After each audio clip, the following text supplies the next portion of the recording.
এই বিষয়ে আরও জানাতে আমাদের সঙ্গে যুক্ত হয়েছেন সাবেক আইজিপি নুরুল হুদা এবং নিরাপত্তা ও সামরিক বিশ্লেষক মেজর অবসরপ্রাপ্ত মোহাম্মদ এমদাদুল ইসলাম।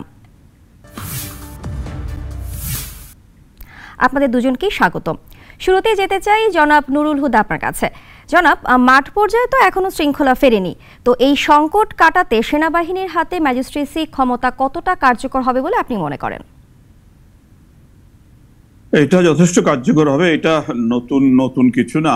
অতীতেও এরকম সময়ে যখন সেনাবাহিনী ডিপ্লয় হয়েছে তখন এই ক্ষমতাগুলো আমাদের যে প্রসিডিউরাল লেজিসলেশন আছে, যেটা সিআরপিসি বলে আর কি, ক্রিমিনাল প্রসিডিউর কোড, সেখানে এই সমস্ত ক্ষমতা দেওয়া আছে আর কি। এগুলো ব্যবহার তখনই হয় যখন প্রয়োজন। এখন যেমন আমাদের শিল্পাঞ্চল এলাকায় শান্তি কম আছে, স্থিতিশীলতার অভাব আছে, আরো অনেক জায়গায় শৈথিল্য আছে, সেগুলো ঠিক করবার জন্য এবং যারা দুষ্টু লোক যারা এই ঝামেলাগুলো করছে তাদের মনে ভীতি করার জন্য আনার জন্যই এগুলোর খুব প্রয়োজন আছে আর কি। এবং এই ম্যাজিস্ট্রেসি এবং পুলিশ পাওয়ার্স যে বিভিন্ন ধারাগুলো বলা আছে, ওখানে ম্যাজিস্ট্রেরিয়াল পাওয়ার, পুলিশ পাওয়ার্স যেগুলো দরকার আটক করবার জন্যে, সার্চ করবার জন্যে, সেইগুলো দেওয়া হয়েছে এবং এটা মনে হয় সময়োচিত হয়েছে। এবং তার কারণ আমার মনে হয় আমাদের অর্থনীতিকে ক্ষতি করবার জন্য একদল লোকের হয়তো একটা প্ল্যান আছে মনে হয় আর কি। তো সেই জন্যে শিল্পাঞ্চলে শান্তিটা আনা অত্যন্ত জরুরি। সেই প্রেক্ষিতে এবং ওভারঅল শান্তি প্রতিষ্ঠার জন্য সাময়িকভাবে এই ক্ষমতাটা দেওয়া হয়েছে। অতীতে এটা দেওয়ার নজির আছে, ইন এইড অফ সিভিল পাওয়ার এটা আসে। এখানেও বর্তমান পরিস্থিতিতে যেহেতু মূল আইন শৃঙ্খলা বাহিনী, পুলিশের উল্লেখযোগ্য উপস্থিতি এখনো হয়নি এবং সাফিসিয়েন্টলি হয়নি, সেক্ষেত্রে এই ঘাটতি পূরণের জন্য এবং জনমনে শৃঙ্খলা এবং আশ্বাস ফিরিয়ে আনার জন্য এটা অত্যন্ত সময়োচিত মনে করি আমি। জি জনাব নুরুল হুদা, ধন্যবাদ। আপনার কাছে আমরা আবার আসবো। এবার মোহাম্মদ এমদাদুল ইসলাম, আপনার কাছে জানতে চাচ্ছি যে মাঠে কাজ করতে গিয়ে সামরিক বাহিনী কি ধরনের চ্যালেঞ্জে পড়ছেন যে তাদের নির্বাহী ম্যাজিস্ট্রেটের ক্ষমতা দিতে হলো? ধন্যবাদ। আসলে অতীতেও আমরা যেটা দেখেছি সেটা হচ্ছে যে ইনএড টু সিভিল পাওয়ার, অ্যাকচুয়ালি আমি দেখেছি যে ব্যক্তিগতভাবে আমার অভিজ্ঞতা সেটা হচ্ছে ইনএড টু সিভিল পাওয়ারে কাজ করতে গিয়ে সেখানে ম্যাজিস্ট্রেটদের উপস্থিতি প্রয়োজন হয়। তো এবার যেটা হয়েছে, ইট ইজ অ্যান ইউনিক, এখানে সেনাবাহিনীর সমস্ত কমিশন যে আদেশ যেটা দেওয়া হয়েছে সেটার মধ্যে বলা হয়েছে সেনাবাহিনীর সমস্ত কমিশন অফিসারকে ম্যাজিস্ট্রেসি পাওয়ারটা দেওয়া হয়েছে। তারা মেট্রোপলিটন এরিয়া বাইরে সারা দেশে যেখানে প্রয়োজন হবে সেখানে এই ম্যাজিস্ট্রেসি পাওয়ারটা তারা প্রয়োগ করতে পারবেন, এক্সিকিউটিভ পাওয়ারটা সেখানে। ধরেন সেটা হচ্ছে এক ধরনের ডেটারেন্ট এফেক্ট, যেটা আইজিপি নুরুল হুদা সাহেব বললেন, একটা ডেটারেন্ট এফেক্ট হবে, নিবারণমূলক। অর্থাৎ মানুষ যারা দুষ্ট প্রকৃতি, যারা ইভেন কি আমাদের সারা দেশে বিভিন্ন অঞ্চলে কিছুটা লুটপাটের ঘটনা ঘটেছে, জ্বালাও পোড়ায়ের ঘটনা ঘটেছে, আইন শৃঙ্খলার অবনতি ঘটেছে, শিল্পাঞ্চলের কথা আমরা বলেছি, সেখানে সেনাবাহিনীকে প্রতিনিয়ত যেতে হচ্ছে। তো উইদাউট দ্য ম্যাজিস্ট্রেসি পাওয়ার তারা সেখানে গেলে তারা ম্যাজিস্ট্রেটের উপস্থিতি প্রয়োজন হয় বা ইনএড টু সিভিল পাওয়ার এই ধরনের কোনো আদেশের প্রয়োজন যেটা হচ্ছিল, এখন সেটা আর প্রয়োজন হবে না। সরাসরি সেনাবাহিনীর অফিসাররা, সেনাবাহিনী সেখানে তাদের সিদ্ধান্ত মোতাবেক তারা অ্যাকশন যেতে পারবে এবং সেটার থেকেই আমার মনে হয় এটা অত্যন্ত ফলপ্রসূ হবে। ইভেন ইনএড টু সিভিল পাওয়ার থেকেও এটা অনেক বেশি কার্যকরী হবে বলে আমি মনে করি। এবং আপনি যে প্রশ্নটা করলেন কেন প্রয়োজন হলো এই জন্য যেন তড়িৎ গতিতে তারা সিদ্ধান্ত গ্রহণ করতে পারে, আইন শৃঙ্খলা রক্ষায় তারা যেন তাদের যে সাধারণ মানুষ যে একটু আগে আপনাদের প্রতিবেদনে শুনছিলাম তারা যেটা প্রত্যাশা করে সেটা যেন পূরণ করতে পারে। প্রত্যাশাটা শুধু সেখানে উপস্থিতি সবকিছুই নয়, উপস্থিতির মাধ্যমে সেটাকে কার্যকরণ করা, স্থিতিশীলতা আনা, শান্তি আনা, এগুলোর জন্য তারা যেটা বিবেচনায় মনে করবে এই সিদ্ধান্তটা গ্রহণ করা দরকার, সেই সিদ্ধান্তটা এখন নিশ্চিতভাবে গ্রহণ করতে পারবে। সেজন্যই এই ইয়েটার প্রয়োজন ছিল, ম্যাজিস্ট্রেসি পাওয়ারটা প্রয়োজন ছিল বলে আমি মনে করি। জি জনাব, আপনার কাছে আমরা আবারও আসবো। এবার চলে যাচ্ছি সাবেক আইজিপি নুরুল হুদা আপনার কাছে। প্রশাসন ক্যাডারের কর্মকর্তাদের নির্বাহী ম্যাজিস্ট্রেটের ক্ষমতা দেওয়া হয়েছে, তো এই অবস্থায় সামরিক বাহিনীকে এই ক্ষমতা দেওয়াটা প্রশাসন বা পুলিশের সমস্যা তৈরি করবে কিনা আপনি কি মনে করছেন?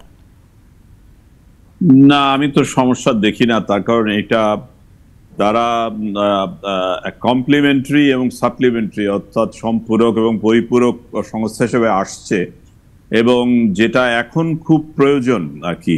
এটা দেয়া হয়েছে এই জন্য যে তারা বিভিন্ন কাজ করতে যেয়ে যাতে আইনগত জটিলতার মধ্যে না পড়ে, আইনি কাভারটা দেওয়ার জন্য এটা করা হয়েছে। আর আমি যেটা মনে করি যে ফিয়ার অফ অথরিটি আর কি, অথরিটির ভয়টা যদি না ঢোকানো যায় লোকজনের মনে, তাহলে কিন্তু অনেক বহু লোক এই ফ্রিডমটাকে লাইসেন্স মনে করে নেবে আর কি। তো সেই লাইসেন্স যাতে না মনে করে, সেই জন্যে সরকারের রিট, সরকারের জুরিসডিকশনটা যে ঠিক আছে সেটা বোঝাবার জন্য কিছুটা ভয়ের প্রয়োজন আছে, এবং ভয়ের অথরিটির ভয় না থাকলে লোকে সোজা পথে আসবেও না, দুষ্ট লোকরা। ভালো লোকেরা তো এটার জন্য এটার প্রয়োজন নাই। সেই জন্য সাময়িক সময়ের জন্য এটা 2 মাস সময় বেঁধে দেওয়া হচ্ছে। আশা করা যাচ্ছে যে এর মধ্যে পরিস্থিতির উন্নতি হবে এবং কোনো আইনগত জটিলতা ছাড়াই যে সমস্ত কাজগুলো করা দরকার, বেআইনি সমাবেশ বলেন বা আটক বলেন, সিজার বলেন, এবং আরো যে সমস্ত আনুষঙ্গিক কাজ লাগে এই সময়, সার্চ, সিজার, অ্যারেস্ট, কোর্টে নেওয়া, তো সেই ক্ষমতাগুলো তো দেওয়া আছে। এই যে বিধিগুলো যে উল্লেখ করা আছে বিভিন্ন সিআরপিসির, আমাদের বললাম যেটা আমাদের প্রসিডিউরাল লেজিসলেশন, সো আইনি কাভারটা থাকবে। দুটো জিনিস আমি আবারও বলবো, যে একটা আইনি কাভার দেয়া হচ্ছে যাতে করে এটা প্রশ্ন তুলতে না পারে কেউ ভবিষ্যতে, 1 নম্বর। এবং 2 নম্বর হচ্ছে যে অথরিটির ফিয়ারটা খুব খুব জরুরি। কারণ আমাদের বেশ সময় পার হয়ে গেছে 5ই আগস্টের পরে, এখন প্রায় 1.5 মাস হয়ে যাচ্ছে। তো আমাদেরকে এই অথরিটির ফিয়ারটা লোকের মনে আনতে হবে, দুষ্ট লোক মনে। সেই নিরিখে দেখলে সেনাবাহিনীর এই ডিপ্লয়মেন্ট অত্যন্ত সময়োচিত, এবং আমি কোনো সমস্যা দেখি না। তার কারণ নির্বাহী ম্যাজিস্ট্রেটদের সংখ্যাও এত না সব জায়গায়।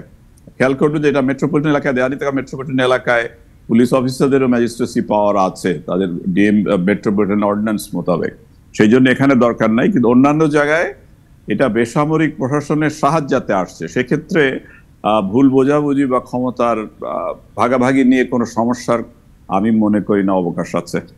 জি জি, মেজর মোহাম্মদ এমদাদুল ইসলাম, আপনার কাছে জানতে চাচ্ছি যে 2002 সালে অপারেশন ক্লিন হার্টের সময় সেনা সদস্যদের ম্যাজিস্ট্রেসি ক্ষমতার অপব্যবহারের অভিযোগ ছিল, এমনকি দায় মুক্তি আইনও করতে হয়েছিল। এমন কোনো শঙ্কা এখন আছে কিনা, কি মনে করেন আপনি? ধন্যবাদ। আসলে যখন কাজ করতে যাবেন তখন কোনো না কোনো সমস্যার সৃষ্টি হতে পারে, ভুল ভ্রান্তিও হতে পারে। তো তার অর্থই নয় যে 2002 সালের জন্য কিছুটা ভুল ভ্রান্তি হয়েছিল বলে এখন যে নীরবে বসে থাকতে হবে সেনাবাহিনীকে, যে দেশের কাজে, দেশের মঙ্গলার্থে, দেশের শান্তি শৃঙ্খলার জন্য, স্থিতিশীলতার জন্য কাজ করতে গিয়ে না করতে যাওয়ার কোনো অজুহাত হতে পারে না। সেটা ভুল হতে পারে, ভুল ভ্রান্তি হচ্ছে, সেই ভুল থেকে হয়তো শিক্ষা গ্রহণ আমরা করেছি বা সেনাবাহিনী করেছে। তো সেরকম ভুল এখন ভবিষ্যতে হয়তো ছিটাফোটা হবে না, এটা কেউ বলতে পারে নিশ্চিতভাবে বলা যায়, কারণ এখানে দুষ্ট লোকের অভাব নাই। আর আপনি কার সাথে ডিল করতে যাবেন? আপনি ভালো মানুষের সাথে ডিল করতে যাবেন না, সে তো আর সেনাবাহিনীর হাতে ধৃত হবে না, সে বন্দী হবে না, তাকে অ্যারেস্ট করতে করা লাগবে না, তাকে জেলে দেওয়া লাগবে। দুষ্ট লোক সবসময় একটা অজুহাত বের করবে, একটা অভিযোগ আনবে যে আমার এই হয়েছিল, আমার সেই হয়েছিল। ভুলভ্রান্তির বাইরে গিয়েও অনেক সময় নিজেকে সাধু প্রমাণ করার জন্য অনেকে অনেক ধরনের অভিযোগ আনতে পারে। সেই সব গায়ে মাখলে কিন্তু অপারেশনে কেউ যেতে পারবে না। তো সেরকম আশঙ্কা আমরা করছি না এখন, কারণ অতীতের অভিজ্ঞতা বর্তমানে সেনাবাহিনীর কাছে আছে।